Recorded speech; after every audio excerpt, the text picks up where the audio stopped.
गुरुदेव भगवान की जय। अखण्डमण्डलाकारं व्याप्तं येन चराचरं तत्पदं दर्शितं येन तस्मै श्रीगुरुवे नमः। कल हमने ये प्रसंग बताए थे, गुरु महाराज की वंदना, प्रशंसा उसमें गुरु महाराज की थी। संत समाज को कहा गया था कि तीर्थ है। संत के महिमा का वर्णन बताया, सत्संग की महिमा और सत्संग का महत्व और उसकी कीर्ति ऐश्वर्य परम गति किस प्रकार से प्राप्त होती है, और सत्संग का प्रभाव बताया। संसार में वेदों में भी अपने स्वरूप की प्राप्ति का अन्य कोई दूसरा उपाय नहीं, इस प्रकार से कल के प्रसंग में बताए थे। आज जो है बहुत अच्छी महत्वपूर्ण बातें बताने जा रहे हैं। प्रणव पवन कुमार खल बन पावक ज्ञान घन जासु हृदय आगार बसहि राम सर चाप धर। कहते कि जो दुष्ट रूपी बन को भस्म कर देते, बन पावक ज्ञान घन, अग्नि के समान दुष्ट कामादि जो ये षड विकार हैं, और ज्ञान की मूर्ति जिनके हृदय रूपी आंगन में राम जी विराजते हैं धनुष बाण सहित, ऐसे पवन पुत्र हनुमान जी की वंदना की गई। हनुमान का आशय को कोई बंदर नहीं है। हनुमान जी का कोई आशय बंदर से नहीं। जो अभिमान का हनन करे उसी को हनुमान कहते हैं। देखी सुनी सभी वस्तुओं में जरा भी लगाव न हो, वो हनुमान है। ऐसी स्थिति को प्राप्त किसी संत साधक के हृदय में राम जी का निवास बताते हैं। हनुमान जी का अर्थ है वैराग। आगे जो है राम नाम महिमा, उनकी वंदना कैसे की गई है ये स्पष्ट बताया जाएगा। राम नाम के जप से कैसे सुख समृद्धि तथा परम पद मुक्ति की प्राप्ति होती है ये बताएंगे। अब मानस के 4 घाट कौन कौन से हैं ये भी इस प्रसंग में रख रहे हैं हम। कहते कि पहला घाट है मानस का शिव और पार्वती संवाद। कहते कि शरीर अनुगत चेतन के प्रतिबिंब शिवजी हैं, श्रद्धा रूपी पार्वती से कहते हैं। और दूसरा घाट है याज्ञवल्क और भरद्वाज जी का संवाद।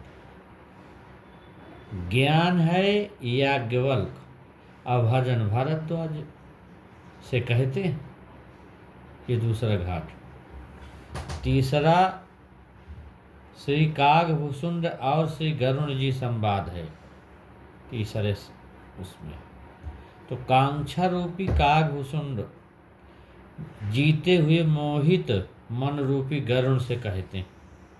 और चौथा घाट है गोस्वामी तुलसीदास जी और संत समाज, सद्गुरु रूपी गोस्वामी जी शिष्य रूपी समाज से कहते हैं। उपरोक्त 4 संवाद जो मैंने बताया ये मानस के 4 घाट हैं।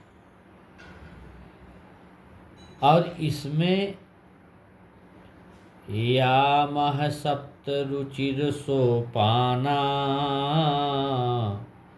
रघुपति भगत के रिपंथाना। इसमें 7 सोपान हैं। इसमें वेदांत दर्शन में बताया गया है। 7 सोपान कौन से हैं? पहला है शुभेच्छा, दूसरा है सुविचारणा, तीसरा है तनुमानसा, चौथा है सत्वापत्ति, पांचवा है असंशक्ति और छठवां पदार्थ अभावनी और सातवां है तुरीयगा। ये ही केवल योग में 7 भूमिकाएं हैं। अब मानस में 7 सीढ़ियां हैं। ये चौपाई, दोहा, सोरठा और छंद चौपाई, ये हैं 7। तो इन्हीं चौपाई, दोहा, सोरठा और छंद चौपाई। मानस की चौपाई क्या है? मन, बुद्धि, चित्त और अहंकार, और 4 अंतःकरण हैं। इनमें से ही इन्हें शुद्ध करना है। मन, बुद्धि, चित्त, अहंकार, ये चातुष्टय अंतःकरण होता है। मानस के 4 बताए गए हैं ये शुद्ध करने के लिए। इन्हीं पर मानस कथा आधारित है। इसका साधन संपूर्ण मानस में वर्णित है। राम नाम ही है इसका उपाय। इसी नाम के यजन भजन द्वारा ये शुद्ध होते हैं। सांसारिकता या माया मोह आदि का समन कर जो ईश्वर की तरफ उन्मुख होते हैं, ईश्वर की तरफ चलते हैं, तब यही मन जो अब तक सर्प की श्रेणी में या विषयारत था, विषय में डूबा हुआ था, अब गरुड़ बन जाता है और विष्णु भगवान की सेवा में आ जाता है। यह बैखरी वाणी का जप है। यह साधन की द्वितीय सीढ़ी की ओर ले जाता है। द्वैत से हटाकर अद्वैत में अवस्थित करता है। नाम और रूप ध्यान ही 2 हैं। प्रथम नाम का जप किया जाता है और जब मन कुछ रुकने लगता है धीरे धीरे, तब ध्यान की अवस्था आती है। यही दोनों साधना की कुंजी है। इसी दोनों को पकड़ना, यह मध्यमा श्रेणी का जप है। और सोरठा, ये तो मैं अभी ऊपर का बताया, दोहा। और सोरठा क्या है? यह स्वर या श्वास प्रश्वास को रोकता है। इस पश्यंती वाणी में नाम को देखा जाता है। श्वास अंदर गई तो रा या ओ, और बाहर आई तो माँ। इस प्रकार नाम उस श्वास में ढाला जाता है। यही है भैया सरयू की धारा। जब मन स्वाभाविक लग जाता है तब प्रयास नहीं करना पड़ता, केवल मन लगाकर देखना या सुनना पड़ता है। ये तीसरी वाणी का जप पश्यंती का। और छंद है, इसको कहते ब्रह्म के चिंतन का क्षण। क्षण क्षण प्रति क्षण आनंद प्राप्त होते रहना, इसको कहते छंद। जब नाम पूर्ण श्वास में ढल जाए, किसी भी अवस्था में मन नाम को न छोड़े या उससे अलग न हो, उस अवस्था का यजन भजन परावाणी का जप कहा जाता है। इसी को परावाणी कहते। यही अजपा जप है। इसकी पराकाष्ठा पर जब श्वास खड़ी हो जाए तो ध्याता ध्येय और ध्यान तीनों एक हो जाता है। त्रिकुटी वहाँ मिल जाती। जब परमात्मा का दर्शन स्पर्श और प्रवेश हो जाता है, साधक साधक नहीं रहता, परमात्मा या सद्गुरु या शंकर हो जाता है और हमेशा उसी परमात्मा का धीरे चिंतन करते करते आनंदित होता रहता है, उल्लसित होता है। इसी अवस्था को छंद से संबोधित करते हैं, ऐसी को छंद कहते हैं। यहाँ गोस्वामी जी ने साधन के 4 पहलुओं नाम, रूप, लीला और धाम में प्रथम 2 की चर्चा की है। और श्वास प्रश्वास का जप ही सरजू नहीं है, उसमें राम भक्ति रूपी जल भरा है। जैसे राम भगति जल मम मन मीना, किमि बिल गाय मुनि से प्रवीणा। ये स्पष्ट है इसी सरयू में स्नान करने से यह अधम शरीर जो अपवित्र शरीर होता है, इसी जप के द्वारा अपने अंतःकरण को बढ़िया निर्मल बनाता है और राम जी के सुंदर शरीर का नख शिख तक हृदय में ध्यान करता। यहाँ नाम रूप दुई ईस उपाधि आकथ अनादि सुसामुझि साधि। स्पष्ट हो जाता है कि नदी पुनीत अमित महिमा अति, कही न सकै शारदा विमल मति। श्वास प्रश्वास का जप ही सरयू है, इसकी महिमा सरस्वती भी वर्णन नहीं कर सकती। कौन करेगा इसका वर्णन? इसका आर पार नहीं है। यही सरयू अति पवित्र है, परमात्मा से मिलाने वाली है। यही जप समस्त मंगलों को देने वाला है, लोक और वेद मत से सम्मत है। यह मानस शुद्ध अंतःकरण की पुत्री है, अर्थात यह जप शुद्ध हृदय वाले को ही मिलता है। यही कलयुग के समस्त पापों के वृक्ष को पूरा समूल सहित नष्ट करने में सक्षम हो जाता है। तो सरयू नाम सुमंगल मूला, लोक वेद मत मंजुल कूला। नदी पुनीत सुमानस नंदिनी, कलिमल तृण तरुमूल निकंदनी। इससे स्पष्ट होता है दोहा से कि जो परमात्मा के प्रति श्रद्धा और विश्वास से हीन है, जिन्हें संतों का साथ प्राप्त नहीं है और जिन्हें श्री राम जी प्रिय नहीं हैं, उनके लिए मानस जो है अत्यंत आगम है, बहुत ही उसके लिए कठिन है। इस मानस को समझने के लिए इनकी नितांत आवश्यकता है।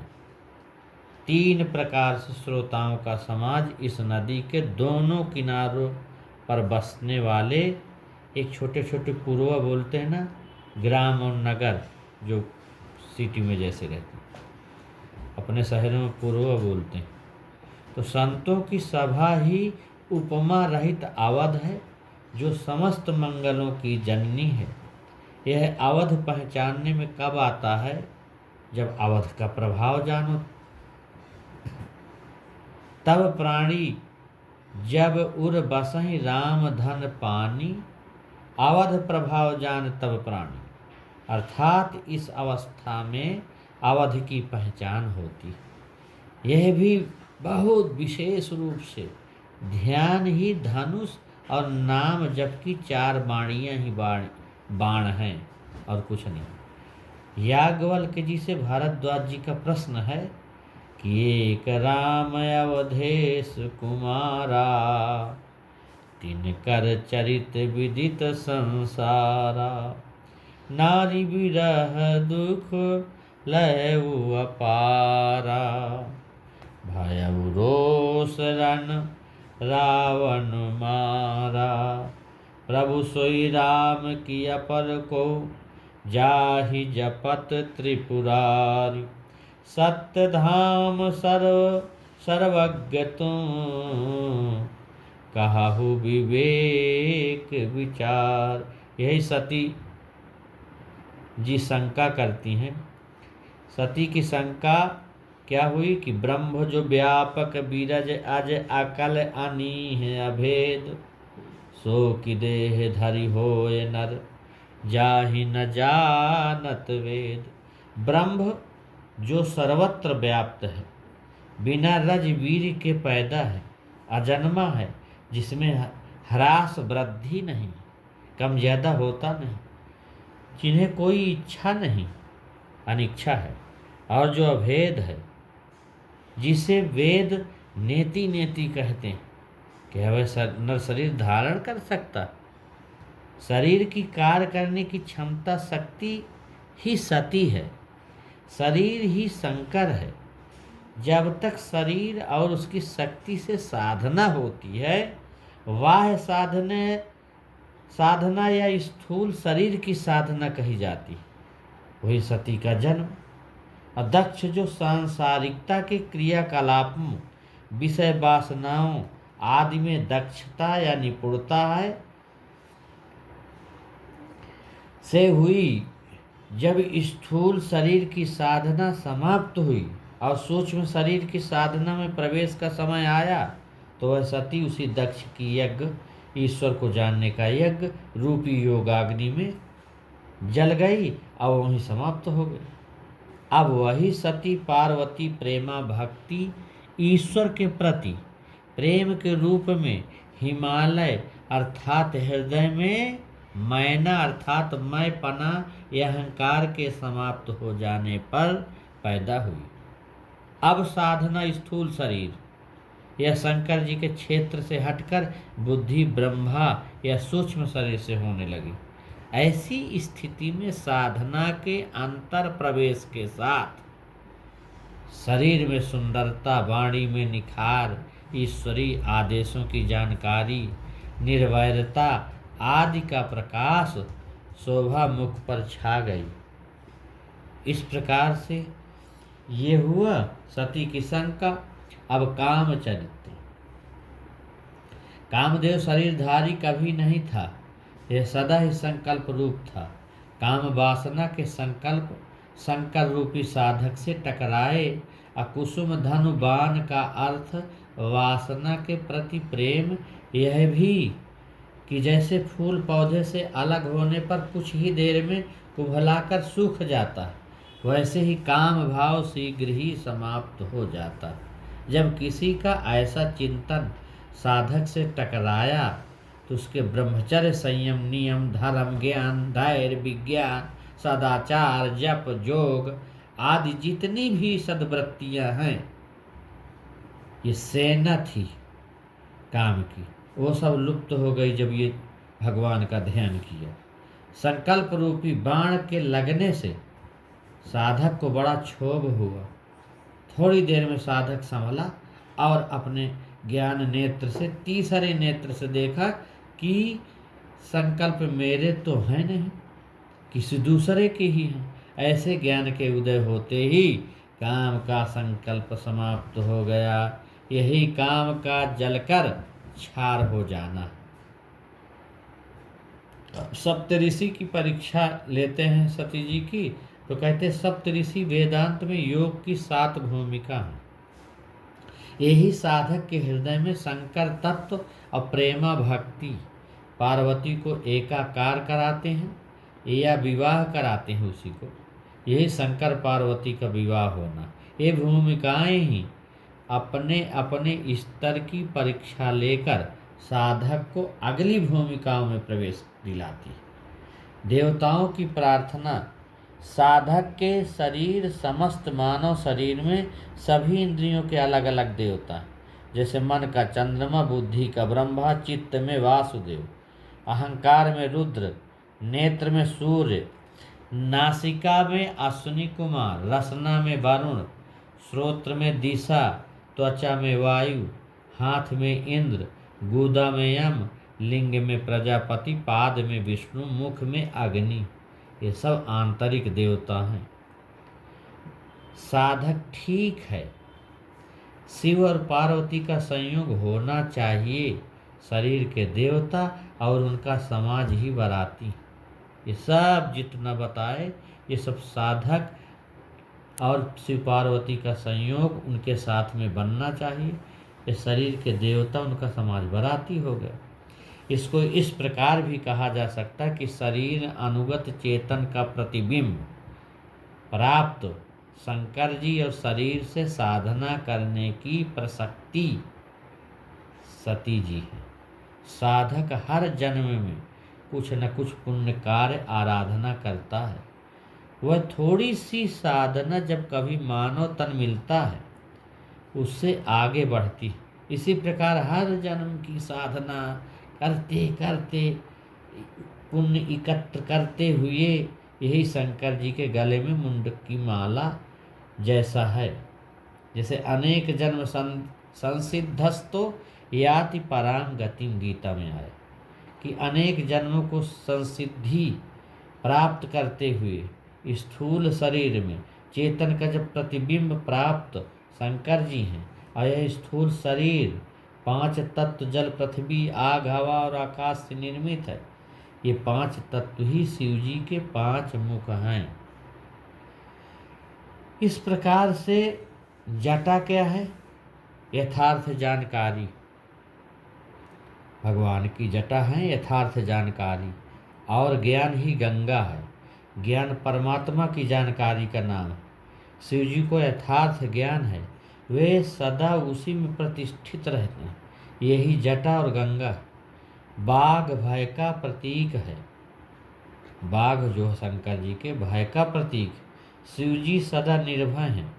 यथा मुक्तस्य किम लक्षणम निर्भयम, यही बारंबार है। सर्पों की माला ही ऐसी है। सर्प संशय या विष का प्रतीक। जैसे पहले मन सर्प था और करता जीवन घात, अब तो मन हंसा हुआ मोती चुन चुन खा रहा। पहले डसते या भय देते थे, अब भूषण हो गए। तन विभूति का भाव है ऐश्वर्यवान। शिव जी षडैश्वर्यों से अलंकृत है, यही उनकी विभूति है। शशि ललाट चंद्रमा मन है। शशि जो है ललाट और चंद्रमा मन है। यथा चंद्रमा मनसो जाता है।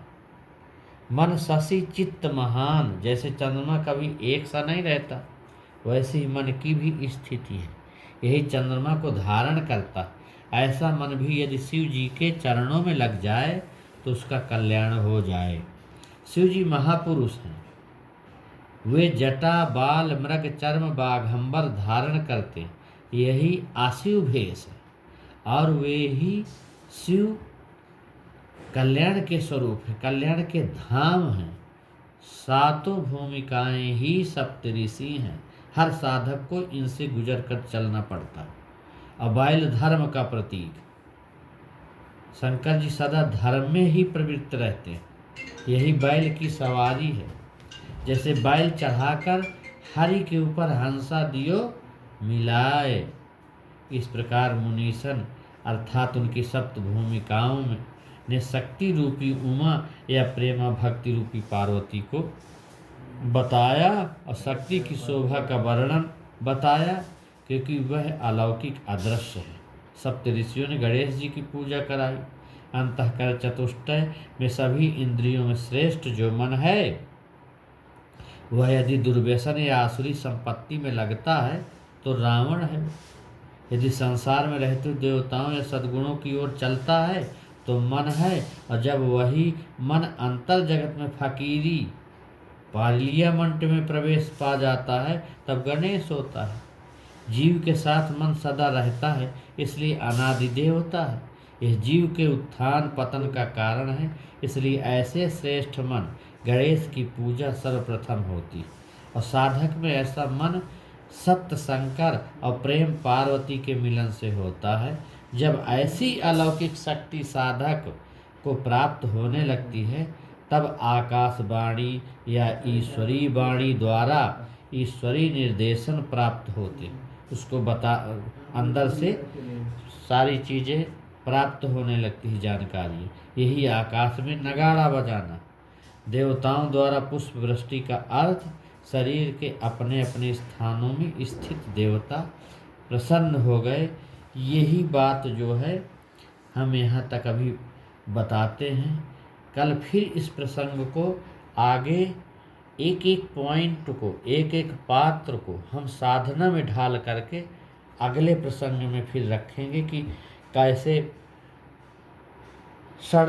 षणमुख जन्मतार का सुर का वध ये कैसा है, इसको हम साधना में ढाल करके कल के प्रसंग में बताएंगे। आज इतना ही बताएंगे। ओम शांति शांति शांति।